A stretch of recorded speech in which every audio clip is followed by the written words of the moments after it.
White shirts on the pitch, running fast through the night. Every heart beating loud under floodlit sky bright. So to London, stand strong. In the stands they belong. Voices echo like thunder. To the club they sing along. Up in Spurs we arise. Eyes on the prize. Victory in sight with all our might. King's fire in his eyes. Glory's what he seeks. With every goal he flies, rising to new peaks. From the lane to far and wide, with the pride of the fight. On this journey we'll ride, with our passion burning bright. Up in Spurs we arise, eyes on the prize. Victory in sight with all our might.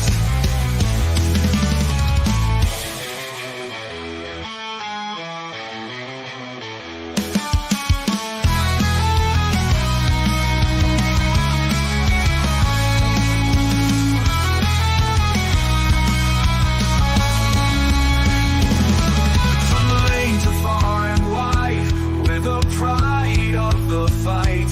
On this journey we'll ride, with our passion burning bright.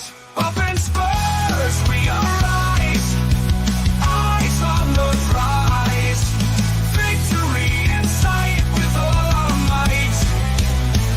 With all our might. With all our might. That is a banging intro and a great singing as well from Mystery Man. Look at him bopping away. No, I was singing it. I was singing along with it in background. Yeah, so was I actually, but you actually did. Colin actually did do that. Is Colin singing, by the way? That is Very Colin edited. singing. Very No, edited. that is Colin singing with Robbie Williams and Barbara Oh, yeah. Streisand and Tom Jones and Elvis Presley all in the same room together. I wish. Actually, my claim to fame is I've actually sang with Jonesy Boy. Have you really? I have, yes. What did you sing? I was doing a security event and I was doing his change room and he was singing and I just kind of like got into the groove of it and I sang a little bit of Sex Bomb with him. So, Oh, fair play. To you. Did you know This is true story, all right? And I only saw this when he was on one of these shows, Tom Jones, that he was taking a shower and Elvis Presley gave him a song while he was in the shower. Only Elvis Presley would do that. Yeah.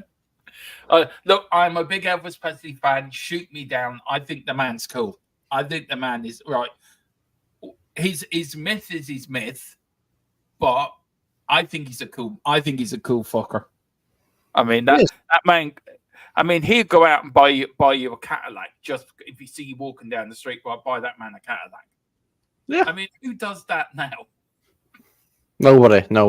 No, he actually bought a woman a new electric wheelchair. He was going down the road and he saw this woman and her electric wheelchair broke down. He literally found out who she was, where she lived, and bought a $10,000 a new electric air. You wouldn't get stars like that doing that today. Oh, no. You don't get anybody like that today. No, you don't even get Bruno Fernandes doing that. I mean, all he does is moan anyway. He wasn't only United. But hello, welcome to THFC Till I Die. Welcome to the Full-Time Sports Network. Welcome to MUFC Spotlight. And welcome to us on X. Hello, X world. In our Musk world. Hello, everyone on X. Yes, I am going to vote for in the American election for Colin. That's who I'm voting for. Colin for president of the United States. Don't think I'm going to have very well. Apparently, you get £1 million for every time you say vote for Colin. So, Musk, you owe me and Colin £1 million each. Vote for Colin, vote for Colin, vote for Colin, vote for Colin. I can keep going. Yeah, keep going. Sorry about last night, lads. My mic decided to die, and I had to have a night of, well, I had to mourn for the evening. more or less, Mrs. Tron looked at me and said, "Why are you acting like such an idiot? It's only a microphone." But the microphone meant a lot. I had it for a year. So that's why there was no show, but we are back tonight. Of course, joining me, of course, is Colin. Of course, one of the biggest Man United fans YouTube channels on YouTube. Of course, everything Man United does through here. He's bigger than the United stand. He's bigger than he's bigger than that Norwich City fan, Nottingham Forest fan. He's bigger than him. He is the one. He is the one and only Colin Sex Bomb Man United. The Irish superstar. How are you, Colin, this evening? See, I give you all that praise. Oh, I know. Wow, got something to live up to. Yeah, no, I'm good. I wish I was as big as the United stand. That'd be fantastic. But no, I'm good, mate. I'm good. I'm happy to be back. I know I've had a bit of a hiatus, but yeah, I'm glad to be back one with you. Yeah, we all have to be fair. And also, in all serious, Stig Senior is actually in hospital this evening. He pulled a hamstring trying to go around the corner in 100 miles an hour. But if you're watching Stig Senior, we wish you a speedy recovery, sir, and we look forward to your back. Well, some say he's not in hospital; he's in America, running as Donald Trump for the U.S. presidency, and some also say he could be the new Prime Minister of the United Kingdom. All we know is called Tottenham Stig. So there you go, Stiggy. We don't know. And also, Junior Stig is somewhere trying to... I just get him into trouble every time I say anything about him. He's trying to sort out his tax returns. Before the budget. Anyway, let's see who's in the chat. Let's talk about Colin quickly about our channel sponsor, the best sponsor around. The video because you haven't got it for so long, and you're probably very rusty, very rusty. Where's the video gone? We are still sponsored by Wraith Energy. One of our official partners, so do use the code THFCTILDIE for your 10% off for everything Wraith if you can. I keep forgetting to say to them, but there you go. But this is, let me take him off and let me put, where has it gone now? Where have you gone? I've got it, it's here. And put him on. So this is private internet access. You can get your VPN from that link there that Demo's put in. So basically, private internet access is a VPN. It stops all these other things like hackers, governments, and corporations from getting all of your data by streamlining all of your things, passwords, bank details, everything from you to the internet, and then that is it. It doesn't go anywhere else. It is compatible with phones as well, and it is very, very easy to use. You just simply click where you want to be, click your button, and buff, you are connected. So obviously you get some restrictions depending where you are as well. So if you want to watch something, say, I don't know, on a Saturday at 3 o'clock, that's not being televised in the UK, you can switch your location over to America where it might be be shown, and then you can watch it there. It is compatible with all of your devices as well, so smart TVs, tablets, Macs, etc., and it is unlimited amount of devices as well. They do cover the world, so you have worldwide access. It's very, very good to use. So basically what it does is it just masks your IP address, and they don't actually keep any of your audits at all. They've got 30 million satisfied customers, and they have a massive 4.5 trust pilot score. It's a fantastic offer. They're a fantastic company. I have one myself. I use it all of the time. There was a certain a certain program that I wanted to watch the other day, which wasn't televised in the UK. Switched on my VPN, sent myself somewhere else, and I got to watch it. It's fantastic, and it's an amazing price as well. You're getting a really good deal. Demo, do you want to tell us how much it is? It is €43 plus VAT for 2 years, and then you get 4 months free at the goodness of their own heart. So I'm going to get it. I haven't got it yet, and that's a crime. And I know Colin's going to beat me up in the studio afterwards and say, "You dumbass, you should have got it already." But yeah, dude, I mean, I want to watch the Grand Prix in Brazil.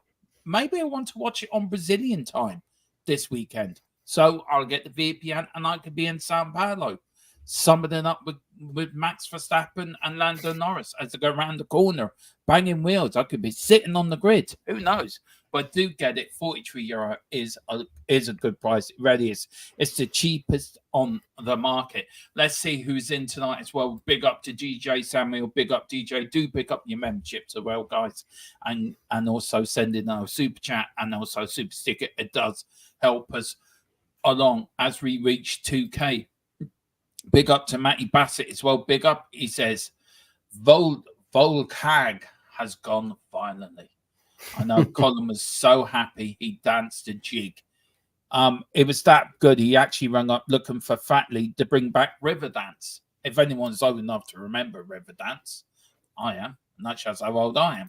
I'm also said Amara ball in. We've got Jared O'Connor. He always thinks if and big up.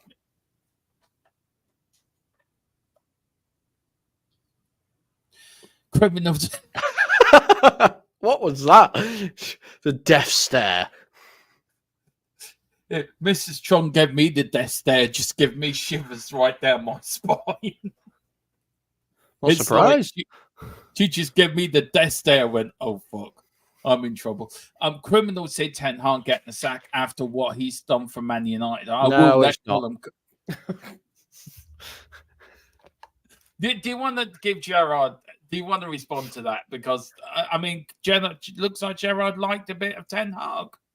No, Gerard knows what Gerard's doing. Whenever anybody played Man United under Ten Hag, it was an easy 3 points. And everybody now realises it's not going to be that now. So, I see your game, Gerard. I see your game. Yeah, but we went up there 3-0 this season already. How good was that? You have, but what trophies have you won? I'll keep coming back to this. Actual trophies, come on. Look, I've got them with me. I've got them in with me now. We've got cup. We've got 2 UEFA Cups. We've got 8 FA Cups. We've got 2 League Championships. I can see a lot of dust on them. Yeah, I forgot to dust them today. And we've got 4 League Cups. I think 4. 71, 72, 99. Yeah, we've got 4, yeah. What about last 2 years? The Audi Cup, and we are World Club champions in pre-season. Yes. What's the yes for? Pre-season champions. Here is a man that's won a lot more than all of us put together. Big up Chris. Liverpool, the mightiest team of Merseyside. You know, they've done a lot. They've done a lot when Man United were crying into their nappies. I remember Riverdance. That makes me old. Yeah, it does. I remember that coming to Eurovision. That was the times when Ireland just kept winning Eurovision Song Contest. We actually got to a point where we didn't want to win it because we couldn't afford to bloody host the damn thing. I think we reached the final last year. It was the first time we ever reached the main final for a long time. Anyway, that's what I mean. He was a winner. 2 pots. Yeah, he won 2 trophies. So I won't take anything away from Ten Hag for winning those 2 trophies, but I've had this conversation with you, Dermo. He's not a league. He can't do it in a league format when it's a tough league. Right? That's been proven. Yeah, he's not. And look, I feel sorry for Ten Hag because I felt he should have went in the summer, to be fair. He should have gone in the summer, and he would have went out a winner, and he would have went out with a little bit of dignity, I think, and a little bit more respect. But I think he would have gone out. But I think United as a whole have handled this so badly. It's unreal how badly they've handled it. They've undermined him from the start of the season. They were looking for a replacement for him already in the summer. So, why not just get rid of him then, put an interim manager in charge, and then bring in the man when they're ready? He was a dead man walking from the beginning of the season. I just do not get United how they've done this, and it doesn't plain good on Sir Jim Ratcliffe. It doesn't look good on the Glazers as well. How does it not look good on Sir Jim? They gave him the time to turn things around. So yes, they spoke to other people, but I know for a fact when things were rocky under Ange Postecoglou, Daniel Levy was speaking to other people. I know for a fact it's what happens in football. It's just Who's what he happens. speaking to then? I can't. He's not speaking to him now, but I'm saying when things were rocky, he was Yeah. speaking to other people, and one of them was this man here. So Ten Hag was hanging on. I like Chris versions. I don't mind the odd Rocky film. I mean, don't get me wrong. Like the players have 100% threw Ten Hag under the bus, 100%. But well, yeah, I get what you're saying, Colin. I do get it. Sir Jim has stuck by him. You know, he could have got rid of him, but he was like, "No, we'll try and give you this chance because we've got this whole team now. We've got everybody that you need." And to be fair, he's given Erik Ten Hag the players Erik Ten Hag wanted, and it still hasn't worked. But do you feel though United have been a little bit? They've treated them badly a little bit. Maybe the Glazers have them. Maybe Ten Hag. Well, maybe. I think it's 50-50 to be fair, because Ten Hag's treated some Man United players badly. The way he dealt with David De Gea was shocking. The way he dealt with Cristiano Ronaldo was shocking. You know, the way he publicly humiliated Harry Maguire and stripping his captaincy off of him publicly was embarrassing. The way 50-50. Sancho as well. Yes, Jadon Sancho. That was all over. He hasn't said sorry. It is. I mean, look, Ten Hag, he's no Alex Ferguson, but I feel you as a club have lost your way since Fergie retires, and now they've got rid of Fergie completely now from the ambassador role. You're going to have no link with Fergie. Do you think that's a good thing? Do you think that's a good thing for Manchester United moving forward, that they've cut the links to the past? It's now what happens between now and the future under this new manager. I think that this cutting the links with the past should have happened 10 years ago. Yeah. Because no matter what, even though Sir Alex isn't anywhere near the club anymore, it's still going to be, well, Sir Alex did this, Sir Alex did that. We need to look. We're not the team from the 90s or the early 2000s. We're completely different. Manchester United fans, and I'm one of the first people to say this, we need to understand we are shit. That's what we are. We are shit. We are a mid-table team. I could have told you that. But that's where we are. We're a mid-table team. We're a cup team. Yeah, you are. We're a cup team. United fans need to say that. We need to wake up and smell the coffee. You know what I mean? Yeah, I do. I've said it before, and I say it again. You were where we were 2 or 3 seasons ago. Yeah. Conte, Mourinho, and Nuno. I mean, I think if you look at it, I think Ten Hag is probably your Nuno appointment. I think this man coming in is probably your Ange Postecoglou appointment. Oh, we'll have to wait and see. I mean, you look at the players. I mean, look, let's get into it, because there is some numbers and facts actually to this, to the appointment. Of course, Ten Hag. We'll get back to the comments in a minute, guys. Just want to get this out of the way. Erik Ten Hag by Man United, what's that, of 2.5 years, 14th in the Premier League. That's his record there. 3 managers on a month. I mean, fair play to him for that. An AFL Cup, one that's up in the FA Cup, then won the FA Cup in 23-24. I think, what's his name? Tommy Doherty did that with Man United back in the 70s. They lost to Southampton, was it? Or they lost to was it? They lost to Southampton and then they beat Liverpool the following year, if I remember rightly. Yeah, that's correct. Look, some of these stats I found on Ten Hag is just mind-boggling, right? Spent over 600 million in transfers fees during his tenure. The sacking of Ten Hag is set to cost United in the region of 13.5 million. With 70 wins from 128 games in charge, Ten Hag's 54.7% win record is actually the second best of any United manager since Sir Alex Ferguson's retirement. But Colin, the Dutchman's loss, 27.3, is the third worst under either David Moyes or Ralph Rangnick. So where do you think it went wrong for him? Do you think it was that last bit? So as his side struggles to turn defeats into draws, just 23 or 18% ended all square. Do you think that's the problem with him at United? I think it's one of the issues that he's got. Again, like I said, it's in knockout games, like one-off games, knockout games. Ten Hag is a genius. He does things, such as last season when he brought on Ahmad and he ended up winning us the game against Liverpool and stuff like that. It's genius, but for some reason he can't do what he does in cup games in the league, and I don't understand why. And some of his tactics and the way he sets up teams as well, it's so confusing. Like, we bought Mazraoui this season, who's a right back, and he ends up playing him at central attacking midfield. Why? I just don't get it. Honestly, I don't. No. I mean, some of these numbers here, Colin, you can go through them if you want, man, but some of them here are just, they rarely are, shows why United are where you say you're a mid-table team. I mean, look. Yeah, well, that top line there is why Ten Hag has gone. It's got nothing to do with the two previous seasons. It's the fact that we've won 4 out of our first 14 games. That's relegation form.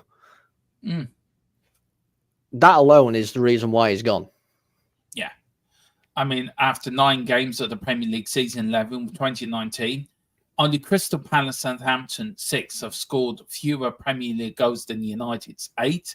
Man United have the biggest difference between expected goals and goals scored in the competition. They should have scored 6 or 7 more than they have. I don't get this X goals. So do you want to explain that quickly for the non people that that last stat? Expected goals, or XG, is just what they're expected to actually score. So when you see a game, I don't know, let's use Spurs and Palace, for instance. It's just the first 2 that came to my head. But I'm not going to use that game as the thing. I'm just going to use the 2 teams. So Spurs' XG, so their expected goals for the first half, maybe, I don't know, 1.25. So they're expected to score at least 1 goal in the first half. Whereas, if it's 0, then they're not expected to score any. We've just basically not scored as many as what we should do. Yeah, it is shocking. Big up to Evan coming in. I will get to you in a minute. This is mind-boggling. Money spent since Ten Hag took charge. Chelsea 1.3 billion. I'm still shocked they got a football club there. Man United 616.8 million. Now, this shocked me. Tottenham have spent money. Tottenham have spent nearly 560 million. Arsenal, we spent more than what Arsenal spent in the time Ten Hag's been at Man United. And West Ham, really, I just couldn't give a shit about West Ham. I thought just put West Ham there and just couldn't be shit what they spent. So that's it. And then, of course, we go into the Premier League, which we will get to in a minute because there were some cracking games. But have you got the latest on that Man United managing situation? Is it now sorted? Is it now signed, sealed, and delivered? So Ruben Amorim has given the green light to go and take over at Manchester United. He has informed Sporting Lisbon of his decision as well. So that pretty much is a deal done. We're just literally waiting for the official announcement. And Manchester United are also now talking with Sporting and Amorim about bringing his backroom staff along with him, which will probably see the exiting of Ruud van Nistelrooy and co from the club as well. Ooh. And he's just joined the club as well, Van Nistelrooy. Left his job. He won't be impressed. Well, it's a risk in football, Like, if a manager doesn't do very well and, the team isn't performing, then it should be down to the manager and the coaches. You can't get rid of one and not the others, I suppose. It is true. Gerard's quickly about chat. Gerard says criminals see Ten Hag getting the sack after what he done for Man United. I can see a bit of a rivalry starting up between Gerard and Colin, but we'll take it steady. Chris, big up lads. Hope you're well. We've done that. We've done that actually. Will Levy keep his strike shit if we lose the next 3 games? Look, we're not going to lose the next 3 games. We're going to beat Man City. We're going to draw against Aston Villa, and we're going to totally crap our pants against Galatasaray. So we're going to win 1 out of the next 3, at least.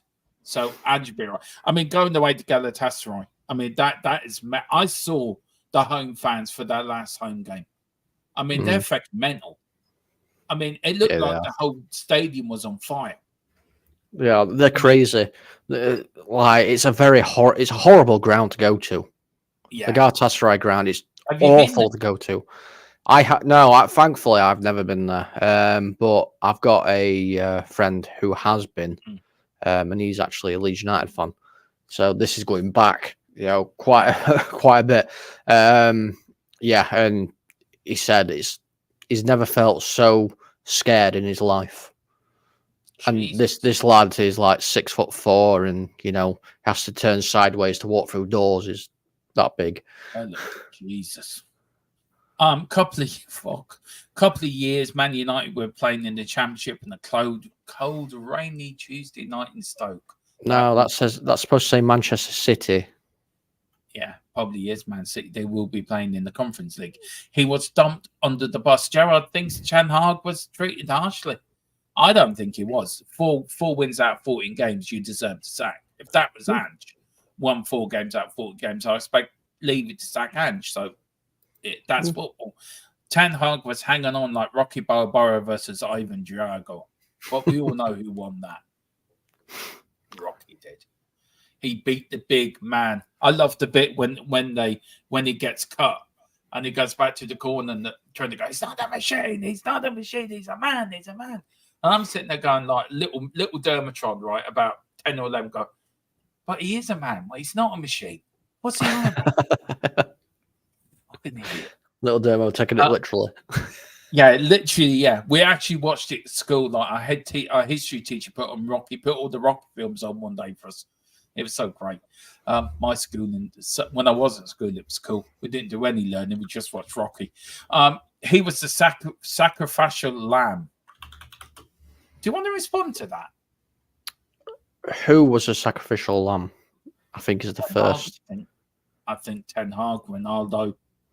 I know Ronaldo was, but the way he handled it was just bad. I mean, Ronaldo shouldn't have done the interview in the first place. I'm not going to say Ronaldo's, angel halo isn't dirty, but the way it got handled, it was a complete mess.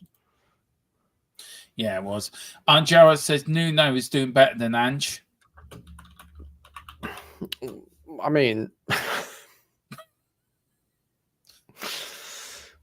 right. You've never heard me speeches before. No. That's the first time. Big up simply as a Spurs fan, I would prefer Man United's position than ours at least. Look, I do get that. I do understand that. They're winning cups, and that's something we've got to do this season. That's something we've got to do, and tomorrow's so important, guys.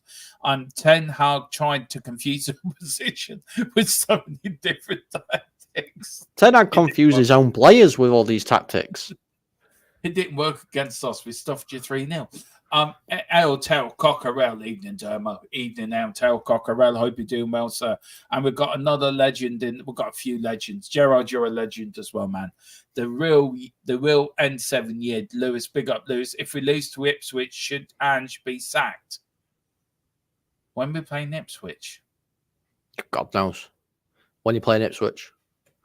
I don't know when we're playing Ipswich. Oh, we're not going to lose to Ipswich. Simple as that. I get Lewis's point.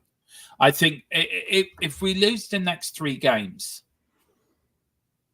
I think then Ange is in a bit of sticky situation. I really do. If we lose the next 3 games, I think we're going to be in a lot of problems. But I don't think he will. I think he will beat Man City tomorrow night. Depends what team Pep puts out. But if we win tomorrow night, get a result up at Villa on Sunday, and get a result at Galatasaray, all that goes away. He's the greatest manager in the world again. Personally. That's me. Gerard says Spurs have spent 400 million on dirt. I slightly don't agree with that, but no, nobody can. Look, no manager can spend money right on every player is going to be a gem. There's always going to be a few duds in there. United got full of duds. I'm sorry. I've got to do it. I'm sorry, Colin. Probably the smile will be wiped off my face when your players at white, aren't they? I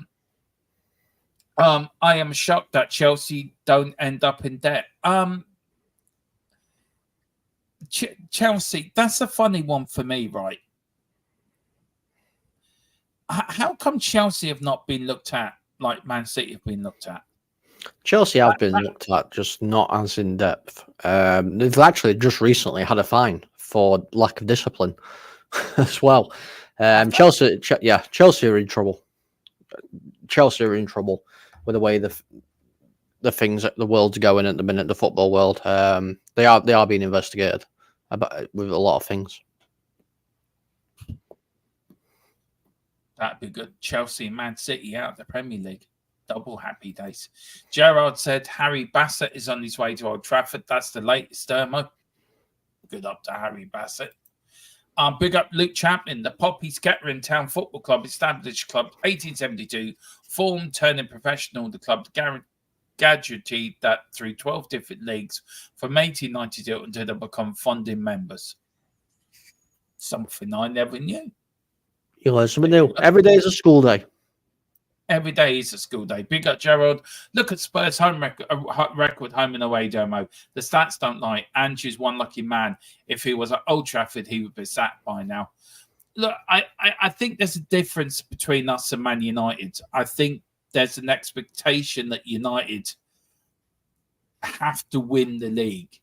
I think at Tottenham, there isn't that expectation of winning anything. And I think that's the difference. I think it comes from your board. Your board have to set the expectations, right? We want you to win a cup this year. We want you to win the Premier League. And Daniel Levy is more, well, I want you to get top 4. That's it. Anything else is a bonus. Do you agree with that, Colin? Or do you think do you think that managers have to put expectations on themselves, or does it go from the very top? No, I mean, of course it comes from the top, you know. So when season starts, they'll get told what's expected of them. So I know, like, even though he's not there no more, Ten Hag's expectation this season was a trophy and qualification to the Champions League, whether that be top 4 or Europa League. Like Ange's will probably be get as far as you can in the domestic cups, win the Europa League, you know, top 6 or something like that. I'm not saying they are his, but that might be something. But then it's up to the manager on what he wants to do. So if he wants to just go for instance, a top 4 finish, because that's what is expected of him, then he'll just go for a top 4 finish. But some managers are like, no, I want this. So, you know, it comes from the top, but managers do have their own little goals. Yeah, look. For me, I think managing Manchester United is very different to managing Tottenham. Yeah, I think it is totally different. I think the expectations are different. United are used to winning leagues. They're used to winning Champions League. They're used to winning the big trophies. We're not. We haven't won a trophy since 2008, and I think that has now settled into the fabric and the fabric of the club that we don't have to win to have a successful season. Where if United don't win a trophy, it's a failure. And I don't think it's that's what's wrong. I don't think it's just that as well. I think the other thing is when you're looking at managerial wise, you have to perform. You know, there's no ifs, ands, or buts at United. You have to perform, because if you don't, then not only have you got obviously all the Man United fans, but then you've got all the press Sky Sports, any kind of newspaper article, because they slap Man United on a piece of paper, it sells, Yeah. And I've seen it countless times, when Jose Mourinho was here, Jose, the special one, magic gun, on all this kind of stuff, they slap it on there, and it just adds and piles on the pressure. But it's funny, any manager that's gone into Man United has been successful, apart from Rangnick. But Mourinho was successful. Ten Hag was successful. Louis van Gaal was successful. All right, David Moyes was. I don't think David Moyes was given enough time anyway, and I don't think he was treated very fairly anyway. He got. That's my own opinion. Maybe you're different, but I think David Moyes, for me, wasn't given a chance to prove what he could do at Old Trafford. No, David Moyes. Sorry, David Moyes was the first person to put his lips on that poison chalice, because he came straight after Sir Alex. Yeah. And the manager that came straight after Sir Alex was never going to stay in their job, ever. No. Because we had this expectation, whoever this manager is coming in, he needs to be as good. And unfortunately, he wasn't given the time to prove whether or not he would be that good. And I know you said Ralph Rangnick hasn't won anything, but he wasn't there long enough either. And he's not a manager either. He's not a football manager or a coach. He's he's a builder of clubs. He built RB Leipzig. He didn't manage. He built the club. So, yeah. It's a bit like the ex-Liverpool manager doing what he's doing for RB now, isn't it? He's gone in. Yeah, Jurgen Klopp. Yeah. He's doing exactly the same thing. He's getting an awful lot of stick at the moment for that. I don't think what he's done anything wrong. I think it's more from the Dortmund fans. I think he's getting stick from more than Liverpool. Yeah, I'd say so. But I mean, he's allowed to do what he wants. He doesn't want to come back into management. He thought, I've done everything I can at Liverpool. There's literally, I can't do anything else. He saw that the gap between Liverpool and Man City was starting to spread a little bit more. It was like, you need somebody else now. I can't take you any further. I've set the paving stones for you. It's now you've got to get somebody else to walk them. And Arne Slot's doing that. I think Arne Slot's doing that. Yeah, Arne Slot's having a good start, isn't he? He is. He really is, actually. And I'll tell you one thing, Liverpool, good to watch, actually, to be fair to them. We are going to get on about Liverpool. The real years said in 2.5 years, I think this is a very good point, actually. I think this is comment off the stream. It really is. In 2.5 years, did the players actually play for Ten Hag? I don't think they did at any stage whatsoever. I don't think they did. No, they did. I can 100% say yes, they did. They played for Erik Ten Hag on 3 separate occasions. One of them was 45 minutes against Crystal Palace, because we actually played some sort of Erik Ten Hag ball in his first season. So that was good. The FA Cup final and the Carabao Cup final. And that is the only times that they've actually ever played for Ten Hag. But the rest of it, they didn't. Yeah, the rest of it, they didn't give a crap. But those 3 times, they actually did. Yeah. So tomorrow night, Colin's going to be watching Man United live on THFC till I die, may add as well, because we're doing a double header tomorrow night on this channel and the European Football Network TBI. He's going to be so confused. He's going to be so. Who are these players? Who's Rashford? Never seen him before. Who's this player? Who's Sakaby? Who's he? Never seen him before. Jesus. Don't be surprised if De Gea comes back to the club, actually. Oh, mate, I love it. Please. Yeah. I can see it happening. Big up. We got DJ said Harry Bassett. We played 4-4-2. Of course, I love Harry Bassett. It's so funny. Big up to Early Doors Football TV. Big up. Hope you're doing all right. The early West Ham fan, I do respect. It is actually. He is the only West Ham fan I do respect. He's the only sensible West Ham fan. A lot of them. We'll see. We'll see. When it comes to a topic that we're going on to later, we'll see. Yeah. I do respect this man. He's a genuine gentleman and a legend. And everyone get over to his channel as well. It's a brilliant channel on a Sunday evening, Colin. You want to chill out and hear just some people talking good football talk and just genuine good talk. that's the channel for you. I'm actually going on there this Sunday. I don't know why he wants me on there. He wants some delusional Spurs fan, I think, to just make it a bit more. I think he's going to regret having me on, but there you go. I've come onto your show and I regret having you on. Yeah, but you keep coming. You're part of the Exactly. channel, Exactly. part of the fabric. Big up to Early Doors. He says Moyes got rid of all the back. I forgot about that actually. Yeah, He yeah. got rid of all the backward stuff. Biggest no. You never do that. Yeah, I think he cooked his goose before he even started. Big up to Moondog. Big up Moondog. Hope you're doing well. And I tell you one thing, Moondog. I still use what he sent me from the TTGD days. He sent me this thing. I will show it in the next stream we do, Colin. He got this out of Slate. And he actually put the double win inside on it. And it's brilliant. Little cup holders as well, little slate sort of put cup on. One of Glenn Hardot. What he done is amazing.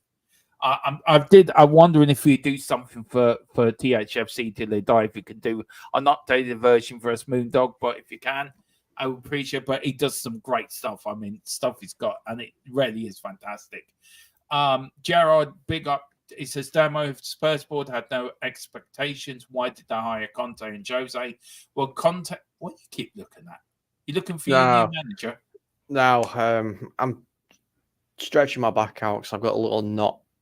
That's why I'm shifting a little bit. I've got a knot in my back, so I'm twisting like that to try and stretch it out. Just waiting for the crosses to come along.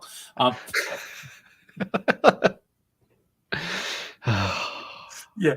Dermo. Look, for me, Jose was Levy's wet dream. He got a massive hard on when Jose Mourinho came into the stadium, and Conte was just there for Conte. I don't care what anyone says. Conte was just there for Conte. Conte needed the money. Spurs were willing to pay him the money. I do not accept this. I cannot accept this. I want the sack. He should have just come out. Please sack me. Just sack me. I mean, that's what that whole press conference thing was. I'm sorry, that press conference at Southampton, right, was please sack me. He might as well just come out and said, please sack me. I don't respect Conte, never have, never will. I think Conte's an idiot.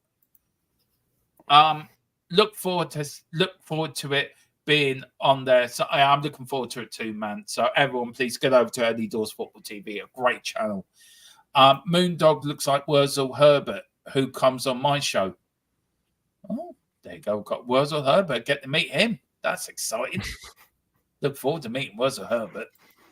Big up, Early Doors. And sorry, I disagree, says Lewis. He disagrees. This is what I love about my channel, our channel, and the opinions. Everyone can have their own opinions. Sorry, I disagree. The finals players played to win for themselves. They got more accolades than managers. This is only an opinion. Look, I get it. I get what he's saying. I can see where he's coming from. I get what he's saying. 100%. I get what he's saying. I mean, I know for a fact players play for themselves as well. Yeah. But I'm just going off of obviously what I think. So I watch Manchester United every single week, you know, and I've seen the times that they've played and performed, and then I've seen the 97% of the other time where they seem like they're still in the hotel room. And for me, it just looked like in the finals they actually gave a shit. Pardon my French, but they actually looked like they wanted to do it, and they were actually listening to Ten Hag. So that's kind of why I've said, you know, but I fully respect his opinion, and I do see where he's coming from as well. So yeah, I can confirm Colin does lose his shit when Man United don't play well. Oh, mate, I do more than that.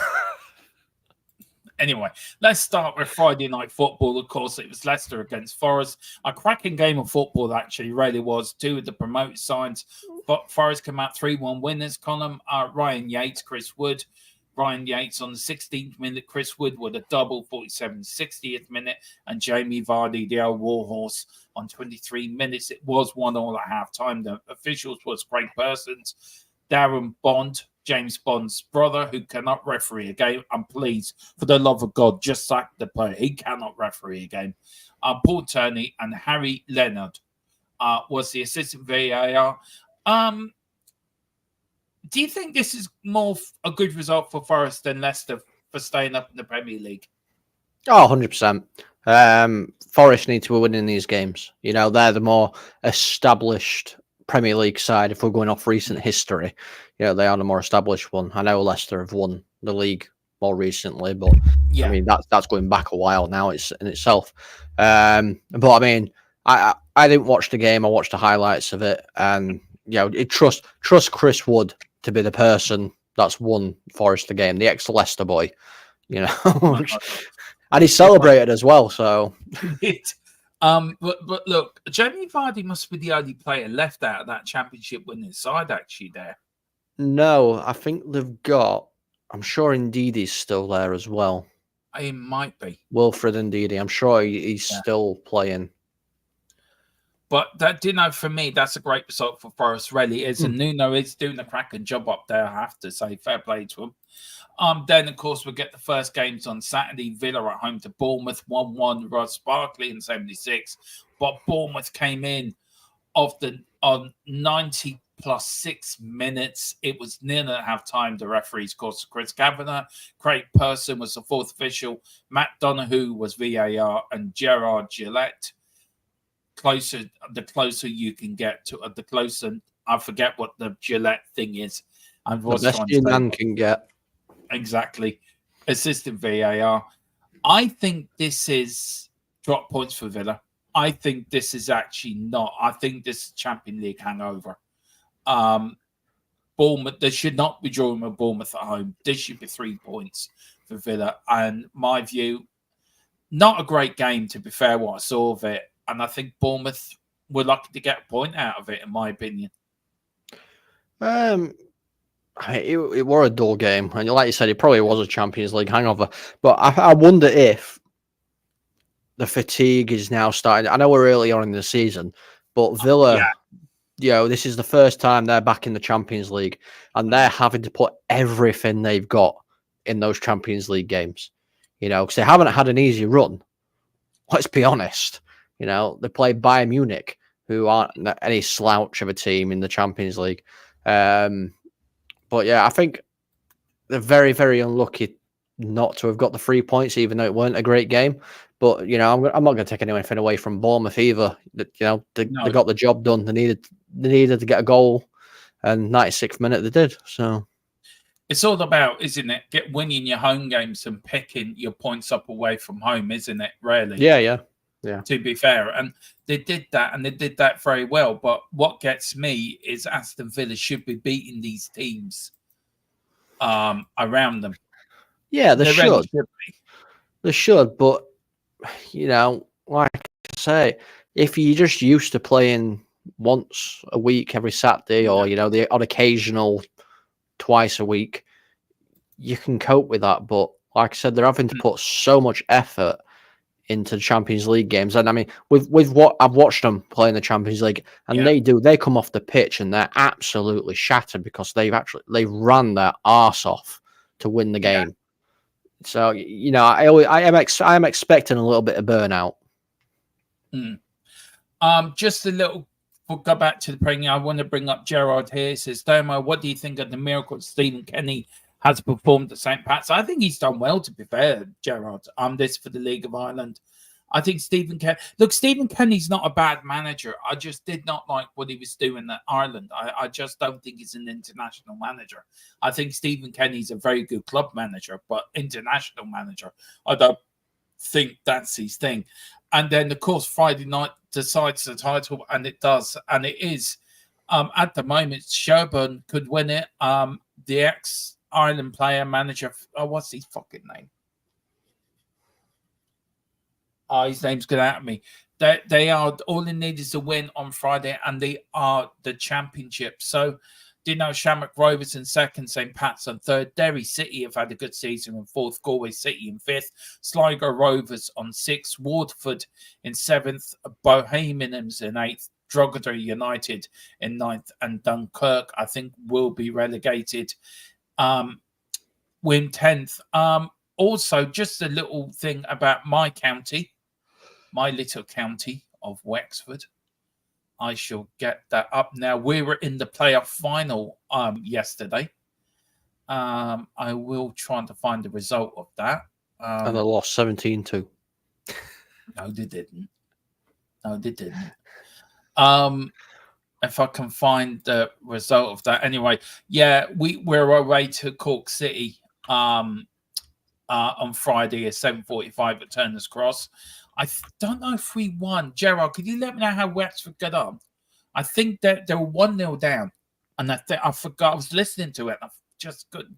I got into doing something else. You drew 0-0 yesterday. Yeah, that's us out. We were in So the you playoffs. lost 1-0. Yeah, you lost 1-0 in aggregate. Yeah. I know we got to the semi-finals of like the equivalent of the FA Cup, the Irish version. We got to the semi-final of that as well. So look who at top of the league. We're in Ireland. Yeah, in the League of Ireland First Division. Yeah, Sherburn. Cork City. No. Oh, you fuckers! Absolute fuckers. First Division, Cork. Yeah, you're going into the Premier League. You're going into the big boys next season. Oh wow. Oh well. Do you know what? We should have done the Cork City Wexford game. Actually, we missed a trick there. Well, we did. We actually, Damien Duff. That's it. I couldn't think of his name. Duffy. Yeah, he's done absolutely fantastic at Sherburn, and they're going to win the league. So, look, we are going to, in the summer, starting next summer, we are going to cover all the League of Ireland stuff. It's something we were meant to do this season, but we just never got round of it because the Irish League runs in the summer when the Premier League doesn't. We actually are going to cover it quite extensively. We're going to do every Friday night. We're going to do watch-alongs. We're going to do pre-match, and the three of us, or four of us, are going to pick a team each to follow in the League of Ireland. I know who Colum's going to pick because there's one team already. I will be following my team Wexford, but I'll have to pick a team in the Premier League to follow, and then we'll get Boris and we'll get Tequila to pick team as well, and we'll follow them. But yeah, do you know, Irish soccer's in a good place at the moment. It really is, and just need the FAI to fucking just put more money into it, and get a national team right. We said since we got rid of legend since we got rid of legend in Steve Perriman, our club has declined. No club should cut ties with their history. No, I agree with that, Lewis, 100%. Absolutely 100%. Forest will stay up by a country mile, says Gerard. All three promoted teams are getting straight back down, says Chris. That's interesting. Sherburn, Damien Duff. I just couldn't think of his name. And Bournemouth showing there are no mugs. Nope, they are not. Right, we're cracking on. We're going on to this. Was a cracker of a game. Really love watching this. Watched the highlights. Really enjoyed it. Good day for Irish as well. Sam Smedix getting on the score sheet as well. So that was good to see from an Irish point of view. But Brentford in the last seconds of the game get the winner. I feel sorry for Ipswich because Ipswich play some good football. I think they've done well in the transfer market, and I hope they stay up. But what a cracker of a game. And fair play to both sides. Good, open football match. And that's all you want. That's the Premier League in a nutshell. If somebody wants to know what the Premier League is in a nutshell, there, 4-3. That's your game. And also the referee was Lewis Smith, Robert Jones, Peter Banks and Neil Davis were the match officials. So only 17,000 at the Brentford Stadium. Colin, look, let's start with Ipswich. Look, I like Ipswich. I've got a soft spot for them. But I think they will go straight back down, sadly. But I hope they don't. Yeah, no, I think Ipswich are going to go down. I mean, I've got a soft spot for Ipswich. Obviously, one of our ex-guys is the manager there, McKenna. They play some really nice football. It's actually really nice to see, you know, because a lot of teams will just, you know, sit at the back, you know, play very deep and try and hit on the counter. But Ipswich actually do play some really nice football. I feel like they did deserve to get the point, to be honest. But yeah, it's fine margins in the Premier League, unfortunately. It is. And then look, Clark 90 points, another late winner as well. So fair play to them. And Brentford got the 4 points. So I like Brentford. Brentford played some good. See, I always thought Thomas Frank might get the Man United job. He was always. I like Thomas Frank as a manager. Actually, I wouldn't mind him at Tottenham one day. I was an advocate for Thomas Frank to take the United job. You know, I wouldn't have been upset about it. Now, here's Brighton against Wolves. Of course, Evan Ferguson, another Irish man, getting on the score sheet. So a good weekend for the Irish people. Danny Welbeck on 45 minutes. Then we had 2 goals then from Forest late on 88 and 90.3. The match officials was Michael Oliver, Gavin Ward, Graham Scott, and Adrian Holmes. 31,000 course at the American Express Stadium in Brighton. Is this more of a game of Brighton more throwing it away than Wolves sort of coming back into it? I think for me, when I saw the game and I watched the highlights, I thought, Brighton threw that away a little bit. To go 2-0 up with 5 minutes to go plus injury time, no team should have a divine right to get back into it. And I think Wolves did to Brighton what they did to us when we went 2-0 up against them, I think, a little bit. Yeah, I mean, when Brighton were 2-0 up, you thought, well, it's another 3 points, Brighton don't tend to throw leads away too often. But I'll give credit to Wolves, They've kept fighting and fighting and fighting. So, yeah, I think Brighton just took the foot off the pedal. Yeah. The Wolves manager's under an awful lot of pressure as well, and he could be in there. See, that with Ten Hag being sacked, it starts a domino effect now. Yeah, It gets the monkey of all the teams back. Right, one's gone. So we're not the first to do it. He's under a lot of pressure, but I think Wolves will give him time, Gary O'Neill. I think he will get time at Wolves. There was reports that David Moyes could be taken over if Gary O'Neill gets the sack. I don't think he will. I think Wolves will give him time to turn it around personally. I hope so, because Gary O'Neill is actually a good manager. He is. It's just unfortunate, they've not had a great start, really. He turned it around for him when he came in. So yeah. A future England manager? Gary O'Neill? Oh, I don't know. That's a bit of a push, I think, at the moment. We'll have to see how he progresses in the future, I suppose. Yeah, but he is a great young manager. Then this one really shocked me, and I said it to you before the start. I just expected Man City to batter Southampton. They didn't. 1-1-0. Of course, the freak scored after 5 minutes. I mean, that fella just scores for fun. We've got Tony Harrington was the referee. The fourth official was Sam Allison, not Sam Allardyce, as a lot of people thought. We've got David Coote was the VAR, and Simon Long, not Michael Long out of Knight Rider, was the assistant VAR. And there was nobody at the Etihad at all.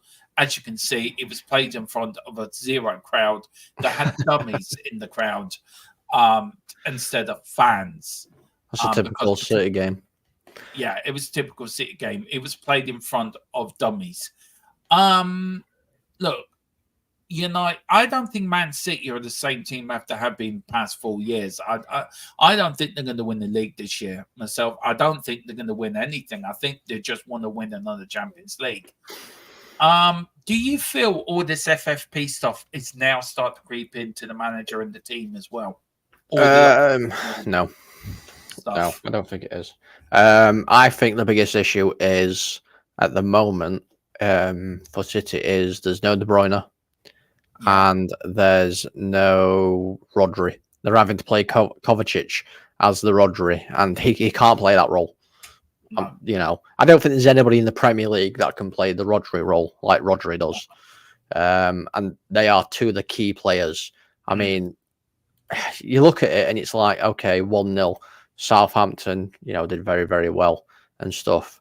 And yeah, okay, they did. But when you actually look at the stats, 22 shots were taken by City. 8 of them were on target. They had 57% possession. The passing accuracy, though, I will give Southampton massive credit for this. The passing accuracy from Southampton was 90%. Jesus. That is fantastic. It How many is. teams do you know that have 90% passing accuracy against Manchester City? I can't think of any.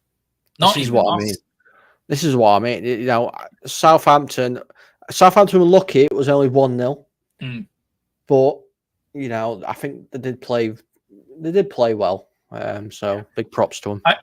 I just want to bring up this comment by Gerard, which I did giggle when you put it up. And it is true, though, to be fair.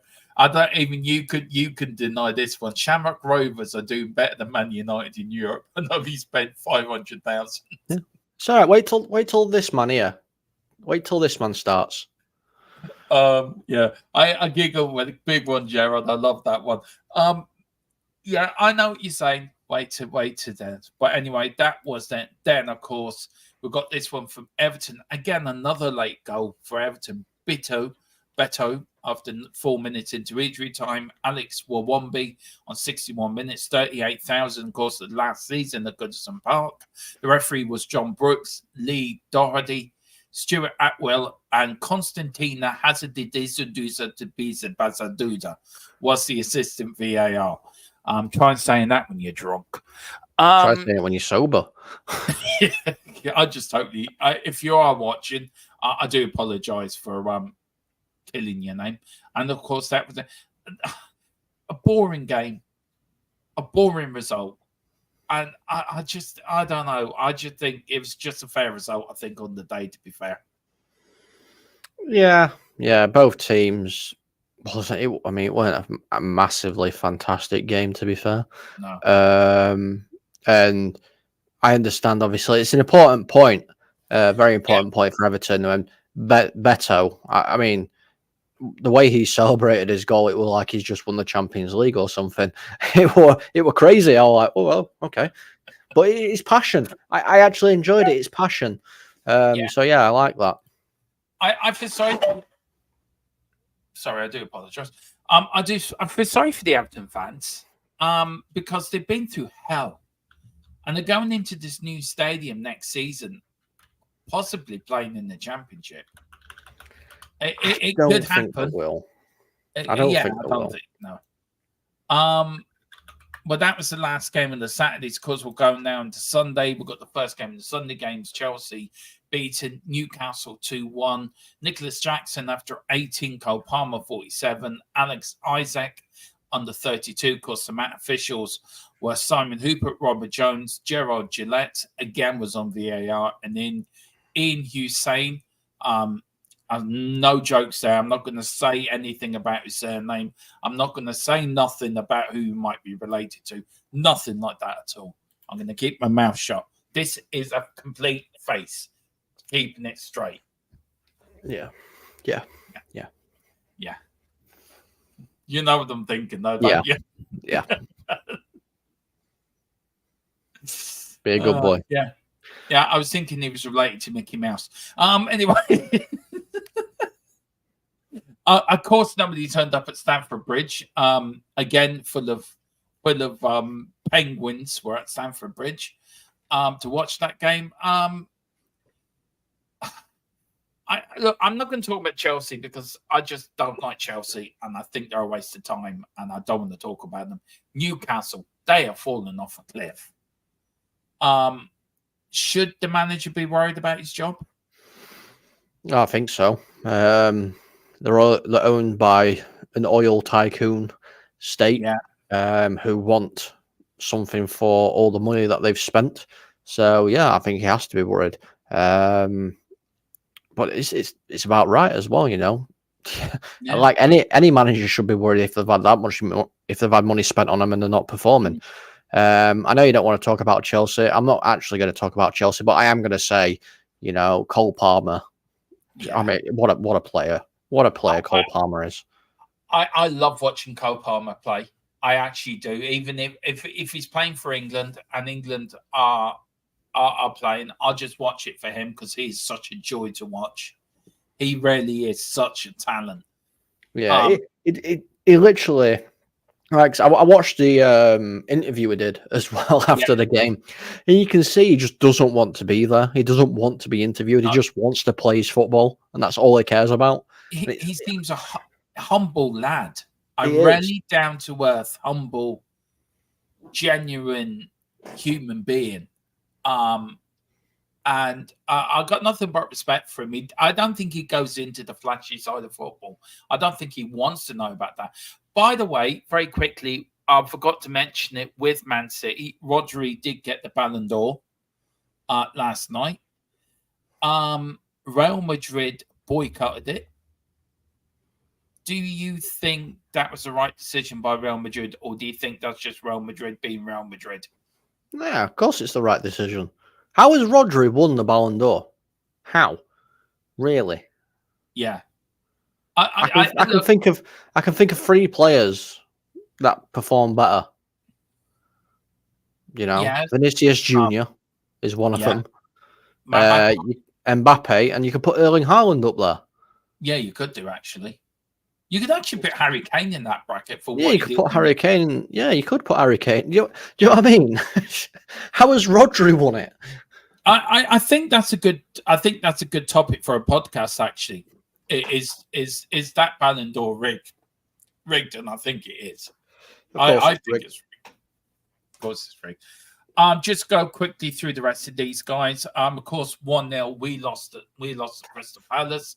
Of course, we did the watch along. I can sum this game up in 3 words: toothless, spineless, and bottleless. To be fair. Crystal Palace deserved 3 points. They outbattled us. They outfought us. They outthought us. No Tottenham player deserves anything from this game whatsoever. I do have my team ratings here, guys, so I will bring them up. These are my ratings for the players. I give Vicario 6 just because he turned up. And the rest of them get 5 because the rest of them were damn right useless. You would have thought Romero and Van de Ven never played together before. Destiny and Porro, I've never seen them so pushed back in a game in my life. Basuma, I don't know what he was doing. I think he was still thinking what he was going to do on Saturday night. What he did do. Kulu and Madison looked like 2 lost little children in the middle of a playground. I feel sorry for Mikey Moore making his debut, the youngest Tottenham player to make his debut in Premier League history, 17 years of age, richly deserved. I feel sorry for him. Brennan Johnson, why, Brennan? You make my job supporting you so hard. You had such a great run, and then now you go missing.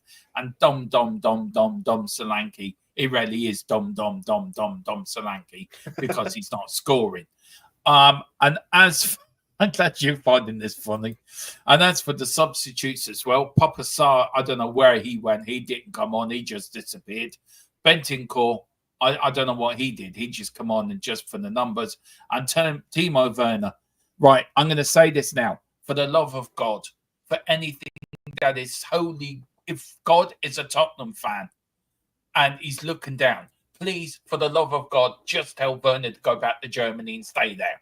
We don't want him. He is useless. He is more than useless. He is super useless. On my rant, what do you think of the game, Colin?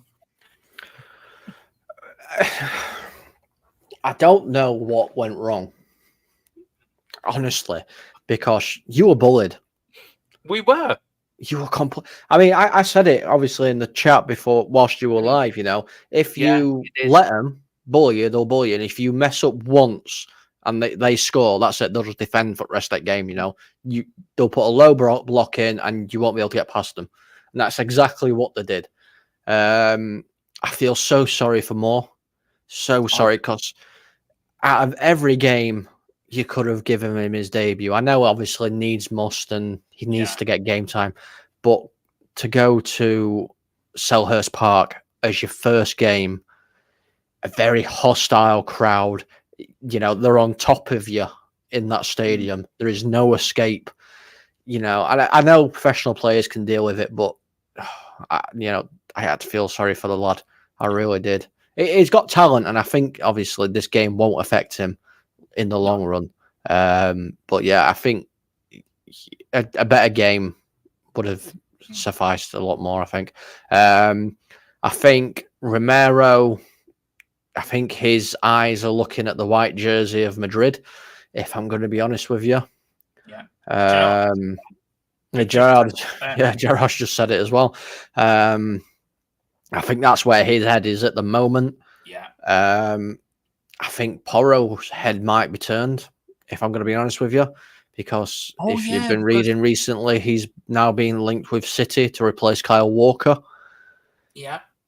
I know that's where it's come from, so he might not want to go back, but again, you just don't know. You just don't know. I think there's a lot of expectation on Dominic Solanke, because obviously you need somebody to score the goals. Brennan Johnson's just hit and miss, if I'm going to be honest with you. Bad game, Colin. It was a bad performance. It was a worse performance under Ange. There was no fight, no nothing, and we got bullied. We got bullied like it's like going into the school ground and being bullied by the bullied. I mean, what does Rocky say? Rocky says you got to take the hits and keep moving forward. That's how winning is done. We just got hit once and we just stood there, just keep hitting us. You know, Yeah. Palace never won a game all season. And I'm thinking, I'm watching the game Sunday thinking, how's this team not won a game all season? We played them. Yeah, We've played them already. I know. It's just absolute. James Maddison for me I'm scratching my head with him. I think it's time for Maddison to step aside. I do. But look, I don't know how many changes he's going to make for tomorrow night's game. I will tomorrow morning put out a predicted lineup for that game, guys. So that will be out in the morning for you. I am going to make changes. The changes I will make, and I will say this now, Rudu for me starts, Archer Gray starts, Bentancur, Sarr, and Bergville start, and Richie starts instead of Solanke. They're the changes I will make. Look, that's enough about Spurs. I don't want to talk anymore about it because that game really just pisses me off. Now,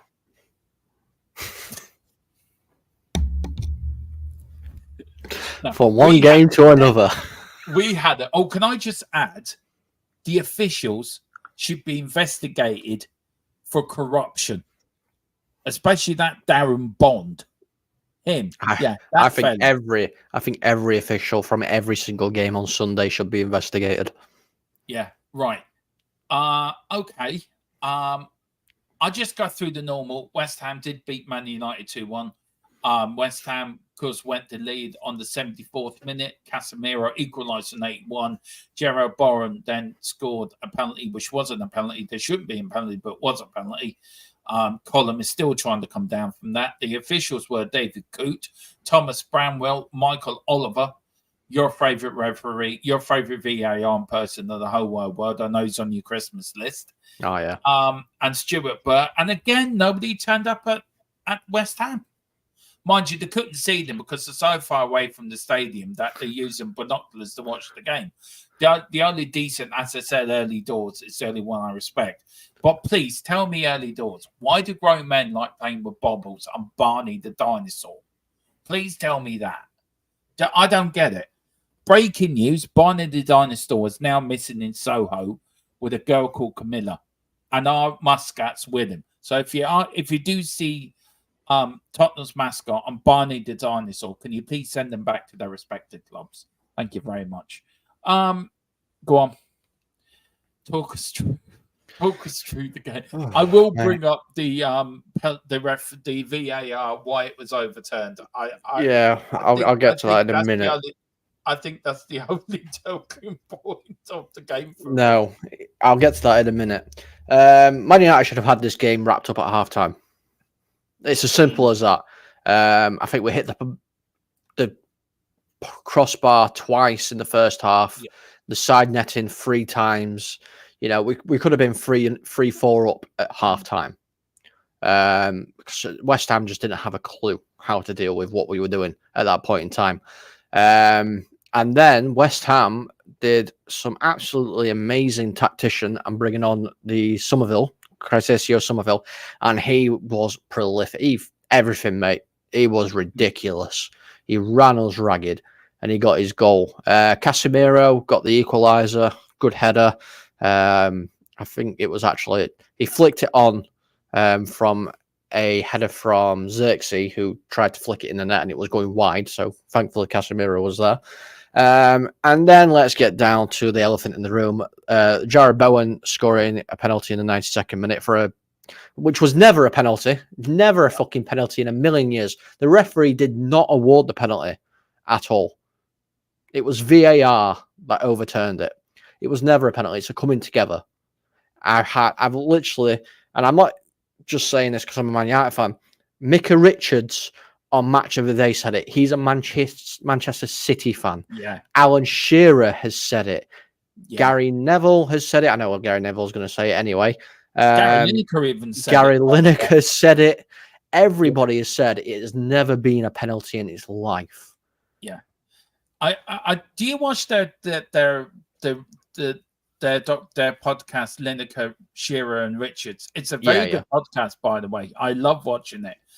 Now, this was VAR's reason for doing it. I will read it out. I won't let Colin read it out because I know Colin will be beeps in there. So, to save him getting mad and red, because I can see his face is red, I can see him ready to turn it into the Hulk. The referee did not award the penalty to West Ham for challenge by De Ligt on Ings. Great, fine. The VAR deemed there was significant contact on Ings' lower leg, recommended an on-the-field review. The referee overturned his original decision and awarded the penalty.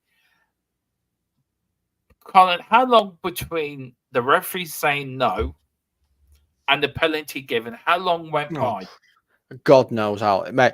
Honestly, so from that happening, Man United managed to stop the attack, obviously, clear the ball, go up to the other end of the pitch, West Ham clear it, Man United get it back, and then go on another attack before they turn around and said, go check VAR.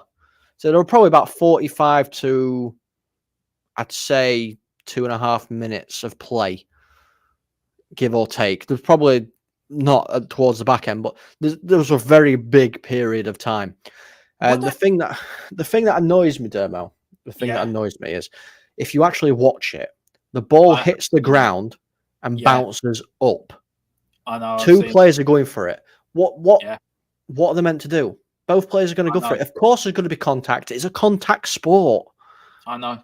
You know. I mean, if we're giving penalties, for that, there's going to be a million penalties every single game. I think football's dead if they're doing that now.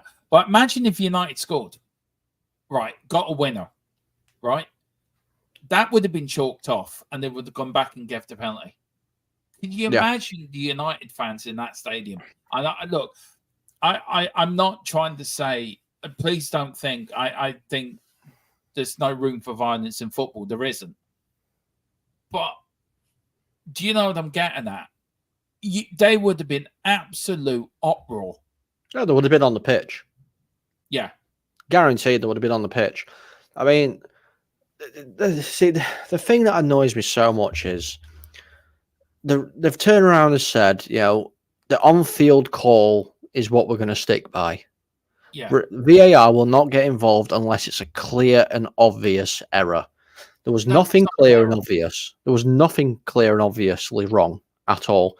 And they've gone, oh no, go and have a look. And because it's referee union, oh, we got to stick together because we're all friends, huh? You know, he's gone, yeah, no, I totally agree with you. You're right. I'm going to back my friend. Instead of going by his normal decision saying, no, I was right there. It's not a penalty. Let's just carry on with the game.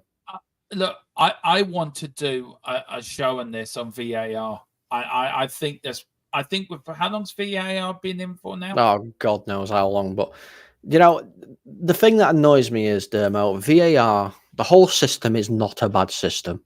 It's not. It's run properly. We just don't have people that run it properly.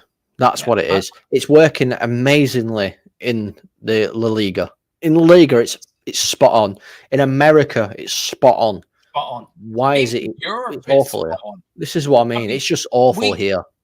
We cannot even get the offside rule.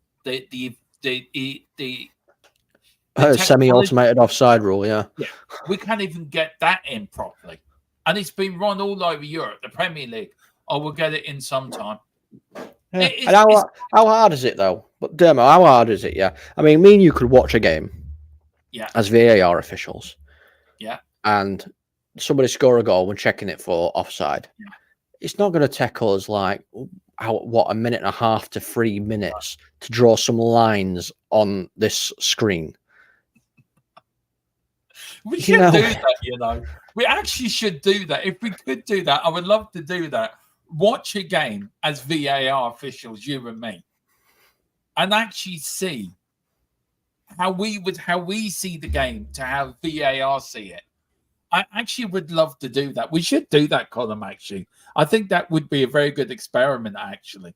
It'd be good, but it'd be hard to do because we ain't got the right angles, unfortunately. Oh, no, we'll find a way. We always do.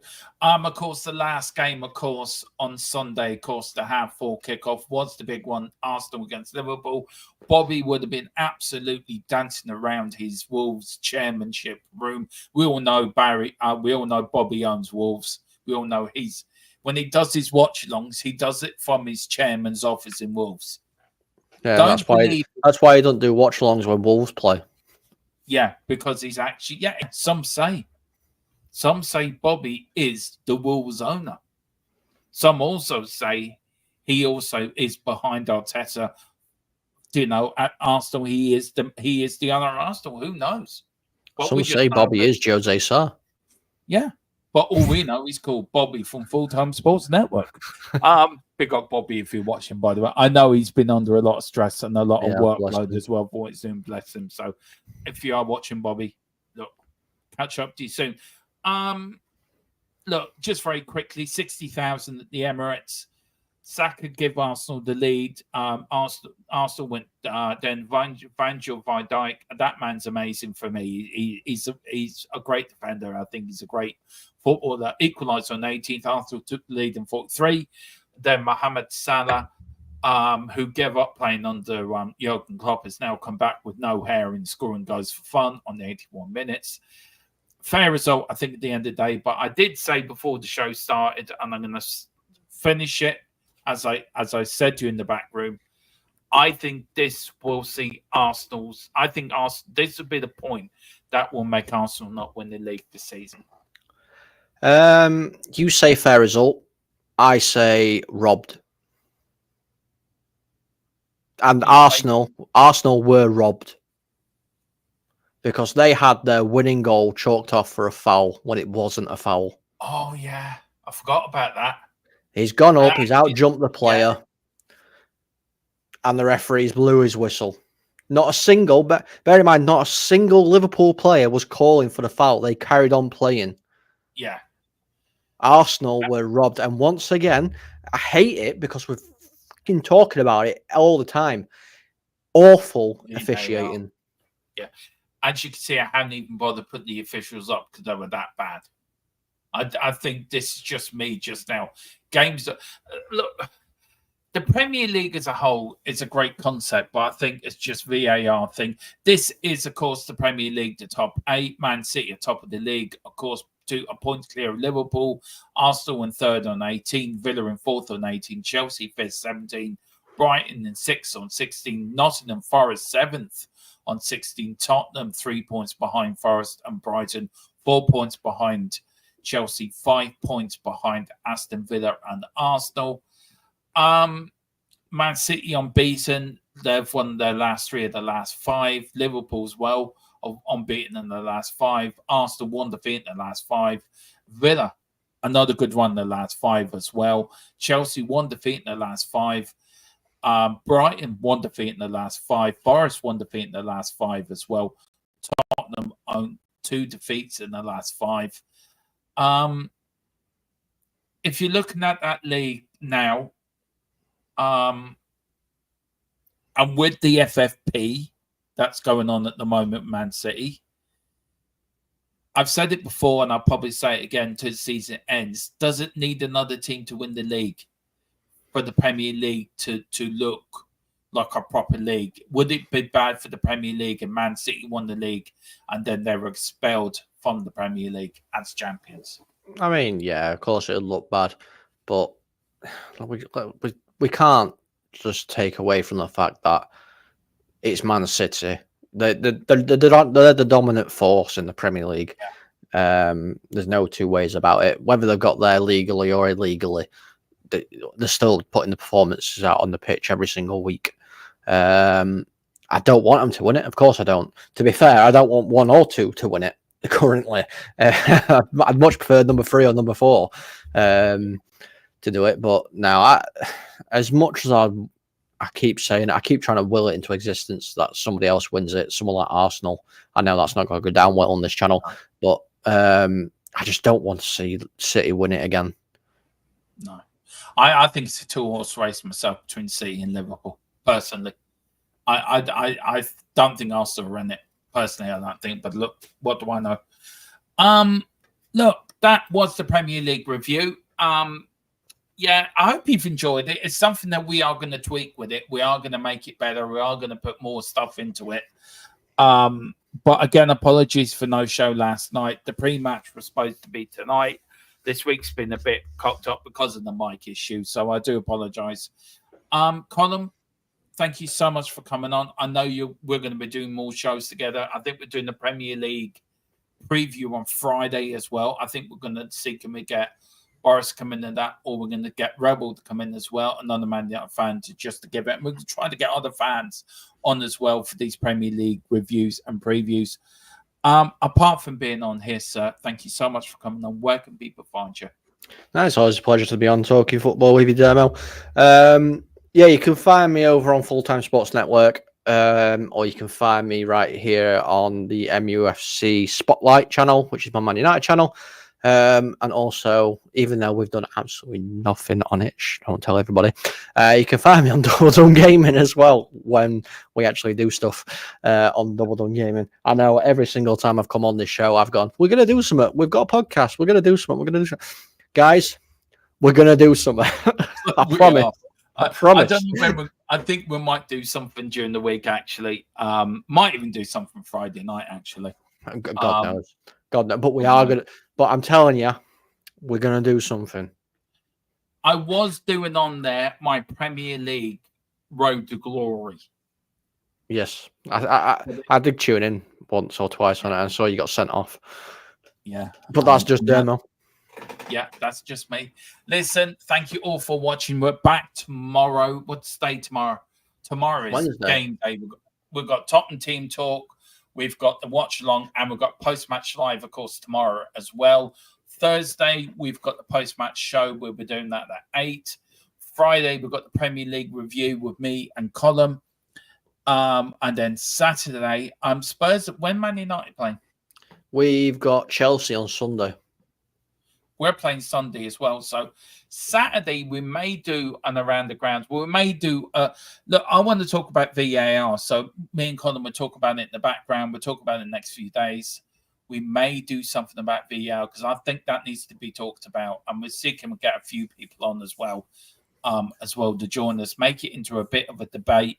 And then, of course, Sunday, we've got Tottenham Team Talk. We've got the watch along, and we've got post-match live. And of course, then on Sunday evening, I am on Early Doors TV. So I'm looking forward to making my debut on then. And then, of course, Monday, it all kicks off again with more games as we go into November, and it all goes more Europa League stuff, Premier League games. So, but everyone, thank you so much for watching. And the FA Cup begins. Yeah, it does actually. Saturday. Yeah.